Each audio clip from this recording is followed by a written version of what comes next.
Pendengar RRI dimanapun Anda berada, kita masuk ke topik wawancara kedua kita. Pusat Vulkanologi dan Mitigasi Bencana Geologi PVMBG telah menaikkan tingkat aktivitas gunung dari waspada ke siaga per Selasa 27 Februari pukul 10 waktu Indonesia Tengah karena adanya peningkatan aktivitas yang signifikan. Pendengar, pasca kenaikan tingkat aktivitas gunung api Ilelewotolok dari level 2 atau waspada menjadi level 3 atau siaga, Badan Penanggulangan Bencana Daerah Lembata lakukan mitigasi bencana Gunung Ilelewotolok. Terkait dengan hal ini, pendengar, di ujung telepon kami sudah terhubung bersama Kalak BPBD Kabupaten Lembata, Bapak Yohanes Gregorius Solang Demo STMM. Selamat pagi, Pak Andris. Pagi. Iya. Salam pendengar RRI Ende. Baik, Pak Andris, ini pasca kenaikan level dari level 2 atau waspada menjadi level 3 atau siaga, bagaimana perkembangan sampai dengan saat ini terkait dengan Gunung Ilelewotolok nih, Pak Andris? Pertanggal 27 kemarin memang dinaikkan statusnya dari waspada ke siaga karena ada peningkatan aktivitas, terutama itu aliran lava yang mengarah ke dua desa, yaitu Desa Jontona sejauh posisi sekarang kurang lebih 1,8 sampai 2 km, sementara yang mengarah ke Desa Todanaras sejauh 600 meter dari puncak. Itu yang dengan kondisi itu yang ditingkatkan kita dari level siap siaga ke siaga darurat, belum masuk ke tanggap darurat. Demikian. Oke, baik. Sejauh ini mitigasi bencana yang dilakukan dinas terkait seperti apa nih, Pak?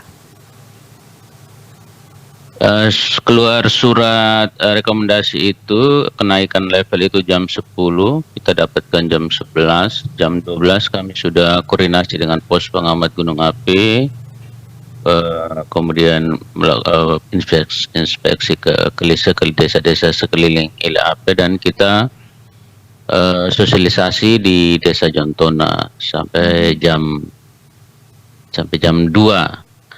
Kemudian langsung kita rapat komando terbatas jam 7 malam sampai jam 11, dan hasil rapatnya itu menghasilkan beberapa rekomendasi dan keputusan-keputusan yang kemudian dilaksanakan sampai hari ini dan selanjutnya. Demikian. Oke, hasil rekomendasi keputusannya seperti apa, Pak? Yang pertama itu dalam rapat komando terbatas dipimpin oleh Ibu Kapolres Lembata dalam rencana kontingensi Gunung Api Ilelewotolok yang telah disusun, itu Ibu Kapolres sebagai Komandan Satuan Komando Penanggulangan Darurat Bencana. Dan hadir juga Bapak Asisten 2, Asisten 3, para camat, kepala desa terkait, dan OPD yang terkait karena masih terbatas. Kemudian kita juga ada Basarnas dan TNI, dan pos pengamat gunung api yang melakukan kajian teknis di lapangan tanggal 27 siang sampai sore, itu kemudian memaparkan hasil kajiannya. Dari hasil kajiannya itu memang ada peningkatan status, namun aliran lavanya masih relatif cukup jauh, sehingga rekomendasi pada pertemuan itu dalam rapat komando itu oleh pos pengamat gunung api adalah tidak dilakukan pengungsian secara menyeluruh satu desa. Oleh karena itu, pengungsian yang kita putuskan dalam rapat komando itu adalah pengungsian mandiri dan pengungsian terbatas. Dan ada keputusan juga yang kita sudah mulai jalankan dari kemarin, hari ini, dan seterusnya. Oke, baik. Ini keputusan pengungsian mandiri seperti itu ya, Pak Andres. Pengungsian seperti mandiri ini seperti apa nih, Pak? Bisa dijelaskan? Pengungsian mandiri itu artinya warga mengungsi secara mandiri di keluarga. Ada yang sedang mulai berjalan saat ini, itu mereka mengungsi di desa tetangga yang relatif lebih aman, dan evakuasi ke tempat yang kita sudah sediakan itu lebih gampang. Kita juga menyediakan tempat pengungsian di kota untuk pengungsian mandiri juga, karena ada di kota juga ada beberapa keluarga dari desa dimaksud yang kita sudah data pengungsian mandiri.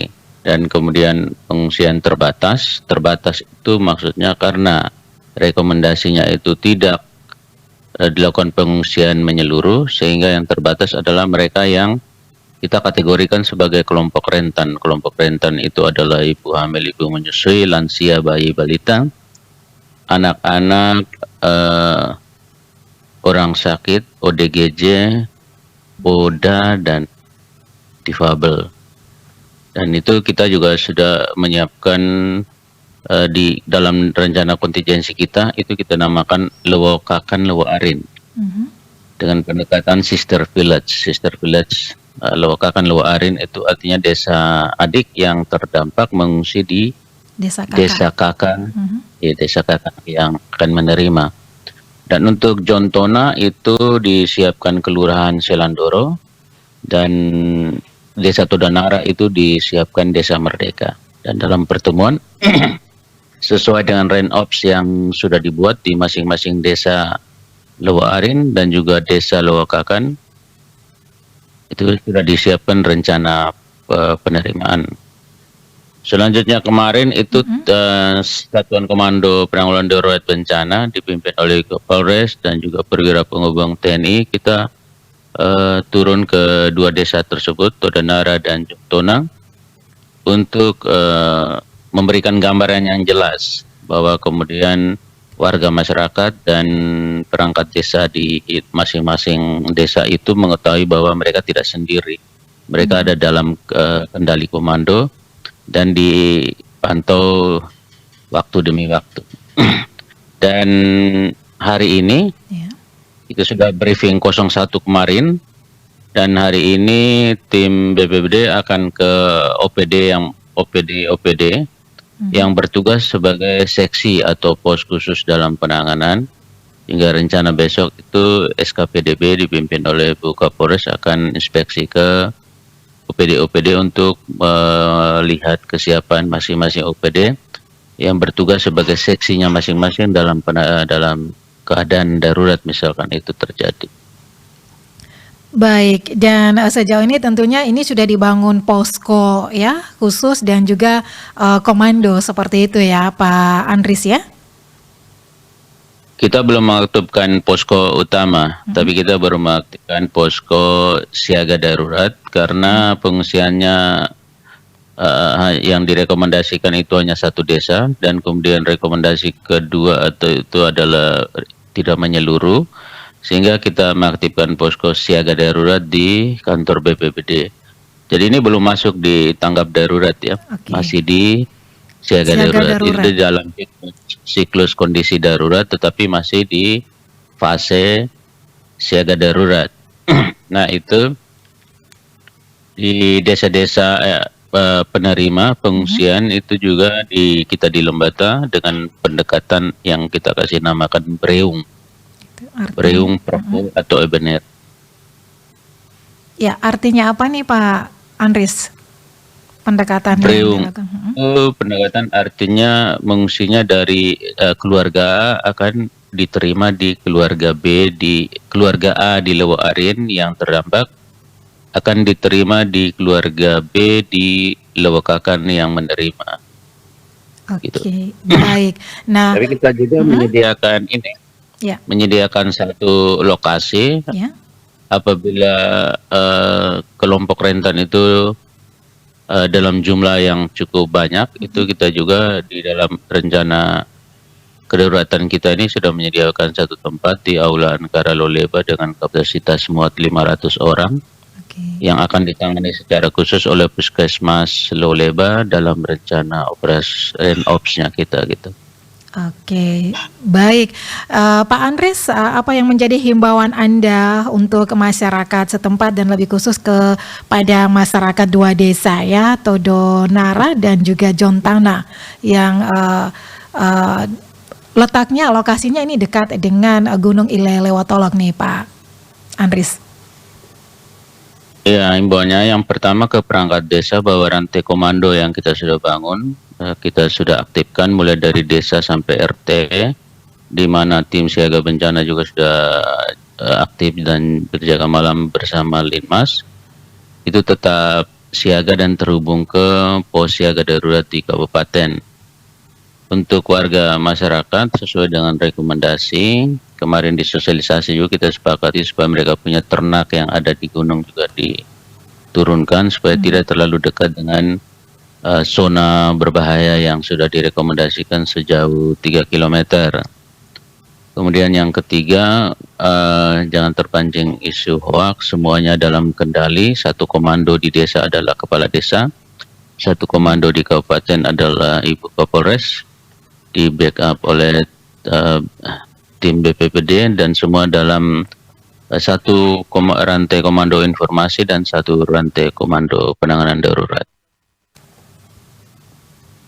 Baik, Demikian, Mbak. baik Pak Andries, terima kasih untuk waktunya pagi hari ini Pak Andries. Oke, terima kasih. Salam buat pendengar RRI Pro 1 ND. Baik, selamat pagi. Tetap di udara. Siap. Pendengar RRI dimanapun Anda berada, Yohanes Gregorius Solang Demo STMM Kalak BPBD Kabupaten Lembata baru saja bersama kita, dan tadi ya sudah disampaikan bahwa BPB berkaitan dengan kenaikan status ya aktivitas Gunung Ile Lewotolok ya, BPBD Lembata telah memberikan sosialisasi ya kepada masyarakat ya, khususnya juga di Desa Jontona yang masuk dalam radius potensi ancaman bahaya guguran atau longsoran lava dari Gunung Ile Lewotolok. Dan selain itu BPBD setempat juga melakukan persiapan untuk berbagai upaya antisipasi lain yang berkaitan dengan penanganan bencana di Lembata apabila ada kejadian buruk yang menimpa masyarakat. Jangan kemana-mana pendengar RRI, kita juga akan kembali di topik wawancara ketiga kita, pendengar, terkait dengan pasca kunjungan kerja Menteri Sosial Republik Indonesia Tri Risma Maharini ke Manggarai Timur, dan nanti kita akan berbincang bersama Kadis Sosial Kabupaten Manggarai Timur Bapak Matias Mingga.